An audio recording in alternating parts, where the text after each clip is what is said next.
সোনার কারুকাজ, মার্বেলের ছাদ, রূপালী ঝাড়বাতি আর বিশাল আয়তনের দরবার ঘর, এগুলো যেন রাজকীয় কোনো প্রাসাদের বর্ণনা। কিন্তু অবাক করার বিষয় হলো, এই রাজকীয় বলরুম তৈরি হচ্ছে যুক্তরাষ্ট্রের সবচেয়ে গুরুত্বপূর্ণ রাজনৈতিক ভবন হোয়াইট হাউসে।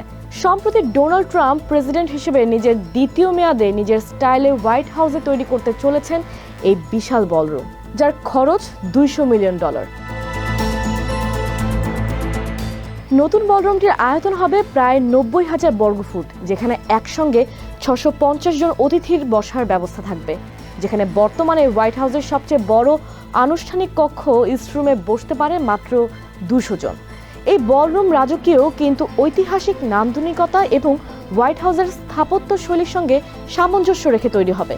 2029 সালের জানুয়ারিতে ট্রাম্পের মেয়াদ শেষ হওয়ার অনেক আগেই এটির নির্মাণ কাজ শেষ হবে বলে আশা করা হচ্ছে। অবশ্য খরচের হিসাব নিয়ে কিছুটা ধোঁয়াশা থেকেই যাচ্ছে। এই বলরুম তৈরিতে কোত্থেকে অর্থ আসছে সে বিষয়ে এখনো কোনো স্পষ্ট তথ্য জানানো হয়নি হোয়াইট হাউস থেকে। হোয়াইট হাউসের এই রাজকীয় রূপান্তর নতুন কিছু নয়। হোয়াইট হাউস বরাবরই সময়ের সঙ্গে তাল মিলিয়ে পরিবর্তন হয়েছে। আইরিশ বংশোদ্ভূত স্থপতি জেমস হোবানের নকশার উপর ভিত্তি করে দাস শ্রম ও ইউরোপীয় কারিগরদের দ্বারা 1792 সালে হোয়াইট হাউসের নির্মাণ কাজ শুরু হয়। 1800 সালে কাজ শেষ হওয়ার আগেই এটি দখল করেছিল তৎকালীন প্রেসিডেন্ট জন অ্যাডামস। এরপর 1812 সালের যুদ্ধের সময় ব্রিটিশ বাহিনী ওয়াশিংটন আক্রমণ করে এবং 1814 সালের অগাস্টে আগুন ধরিয়ে দেয় হোয়াইট হাউসে। এর পরপরই প্রেসিডেন্ট জেমস ম্যাডিসনের অধীনে আবার নতুন করে নির্মাণ করা হয় ভবনটি। 19 শতকে ধাপে ধাপে যুক্ত করা হয় গ্যাস, পানি, বিদ্যুৎ, আসবাবপত্র। তবে সবচেয়ে বড় রূপান্তর আসে 1902 সালে প্রেসিডেন্ট থিওডোর রুজভেল্টের সময়। তিনি ভেতরের পুরনো ভিক্টোরিয়ান শৈলীর অভ্যন্তরীণ নকশা পুরোপুরি বদলে দেন। হোয়াইট হাউসের স্টেট ডাইনিং রুমটিও সম্প্রসারিত করেছিলেন। যেখানে মাত্র 40 জন অতিথি থাকতে পারতেন, সেখানে তিনি একটি সিঁড়ি সরিয়ে 100 জন বসার ব্যবস্থা করেন। 1909 সালে প্রথম ওভাল অফিস তৈরি করে হোয়াইট হাউসে। তবে সবচেয়ে বড় পরিবর্তন আসে হ্যারি ট্রুম্যানের মেয়াদে।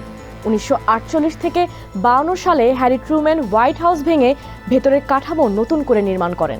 এরপর একের পর এক president John F Kennedy, Richard Nixon, Bill Clinton, Barack Obama White হাউসে ছোট বড় নানা পরিবর্তন এনেছিলেন। ট্রাম্পের এই বলরুম নিয়ে মানুষের যেমন আগ্রহ আছে, তেমন বিতর্কও রয়েছে। কেউ বলছেন এটি হোয়াইট হাউসের একটি উন্নত সংস্করণ হবে, যেখানে বড় বড় রাষ্ট্রীয় অনুষ্ঠান বা বিদেশি অতিথিদের অভ্যর্থনা হবে আরও জাঁকজমকপূর্ণভাবে। ট্রাম্পের সমর্থকরা এটিকে রাষ্ট্রীয় মর্যাদা বাড়ানোর পদক্ষেপ হিসেবে দেখছেন। কিন্তু অনেকেই বলছেন, যখন দেশে জরুরি অনেক কাজ বাকি, তখন এই ধরনের বিলাসবহুল সাজসজ্জা একেবারে অপ্রয়োজনীয়। তাদের মতে এটি শুধু রাজকীয় দেখানো আর রাজনৈতিক বাহাদুরি মাত্র। মজার ব্যাপার হলো, সবচেয়ে বড় সমালোচনা এসেছে ট্রাম্পের নিজের কাছ থেকেই। কারণ মাত্র এক সপ্তাহ আগেই তিনি ফেডারেল রিজার্ভের একটি ভবন সংস্কার প্রকল্প নিয়ে সমালোচনা করেছেন, যার খরচ ছিল $2.5 বিলিয়ন।